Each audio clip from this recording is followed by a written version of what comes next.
नहमदुहु व नुसल्ली अला रसूलिहिल करीम अम्मा बाद फ़ाऊज़ु बिल्लाहि मिनश शैतानिर रजीम बिस्मिल्लाहिर रहमानिर रहीम रब्बिश्रह ली सदरी व यस्सिर ली अमरी वहलुल उक़दतम मिन लिसानी यफ़क़हू क़ौली। अस्सलामु अलैकुम व रहमतुल्लाहि व बरकातुहू।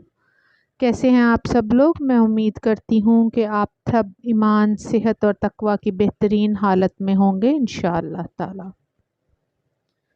आज हम सूरह बकरा आयत नंबर 46 का तर्जुमा और तफसीर देखेंगे इंशाअल्लाह ताला। सबसे पहले हम सूरह बकरा आयत नंबर 46 का तर्जुमा देखते हैं। जो यकीन रखते हैं कि बिलाशुबा वो अपने रब से मुलाकात करने वाले हैं और यकीनन वो इसी की तरफ लौटने वाले हैं।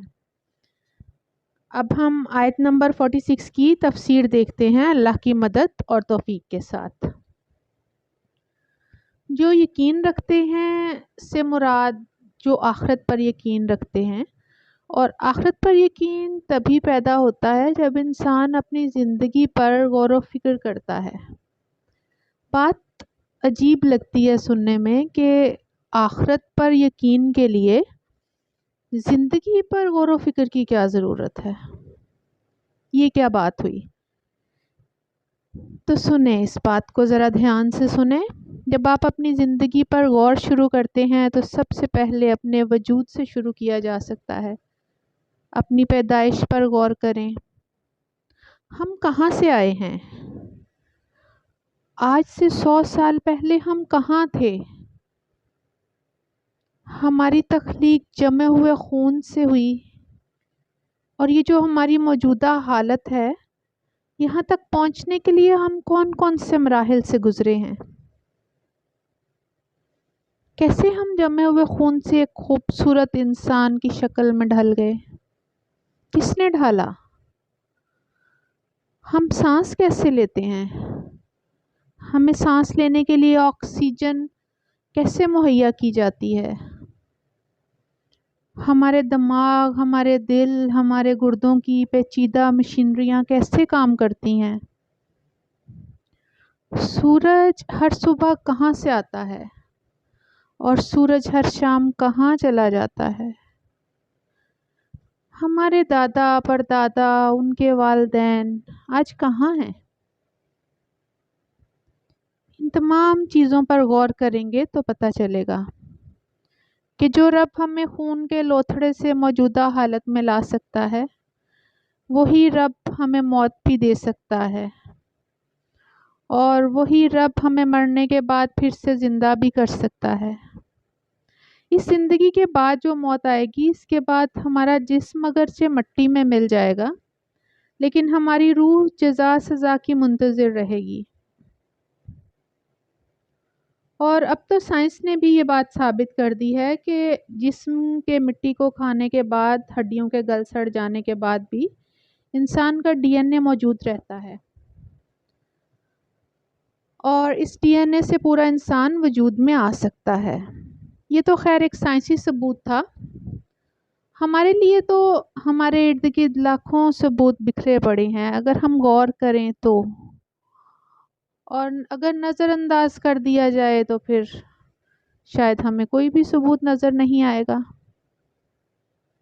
सूरतुल बकरा आयत नंबर 28 का तर्जुमा है, तुम कैसे अल्लाह ताला के साथ कुफ्र करते हो हालांकि तुम बेजान थे।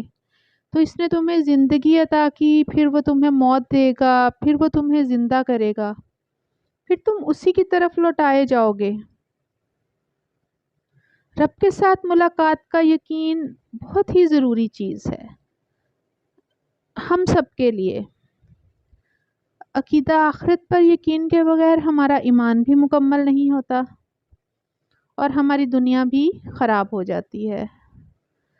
रब से मुलाकात का यकीन होगा, उसकी तरफ लौटने का यकीन होगा, तो हम अपने अमाल को बेहतर बनाएंगे, और अल्लाह से मुलाकात का यकीन होगा तो हम अल्लाह के अहकामात को बजा लाएंगे। एक छोटी सी बड़ी आम सी मिसाल देती हूँ यहाँ। हमारे पास کوئی ہمارے کسی رشتہ دار کا پیغام لے کر آئے اور اس رشتہ دار کے بہت احسان ہوں ہم پر، کہ اس کا پیغام ہے کہ یہ کام اس طریقے سے کرو، اور ہم نے کچھ دن بعد اس رشتہ دار کو ملنا بھی ہو کسی فیملی فنکشن میں، تو ہمیں یقین ہو کہ ہمارا اس کا جلد آمنا سامنا ہوگا، تو ہم اپنی پوری کوشش کریں گے کہ اس کو ملنے سے پہلے اس کا کہا ہوا کام اچھے طریقے سے ہو جائے، تاکہ اس کو ملتے ہوئے شرمندگی نہ ہو۔ اب اس مثال کو خود پر لے آئیں۔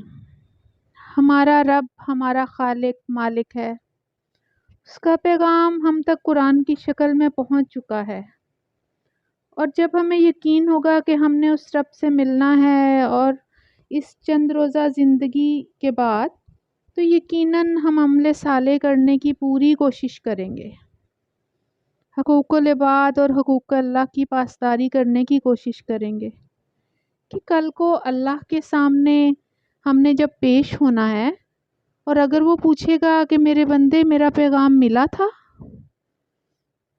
ہم کہیں گے جی، تو وہ کہے گا پیغام ملا تھا تو تم نے اس پر کتنا عمل کیا؟ ہمیں دنیا کی تمام عارضی راحتوں اور ساری کی ساری اٹریکشنز کو نظر انداز کر کے اپنے رب کے پیغام کے مطابق زندگی گزارنی ہے، تاکہ جب ہم اپنے رب سے ملاقات کریں تو ہمیں شرمندہ نہ ہونا پڑے اور ہم اس دن کامیاب لوگوں میں شامل ہو جائیں۔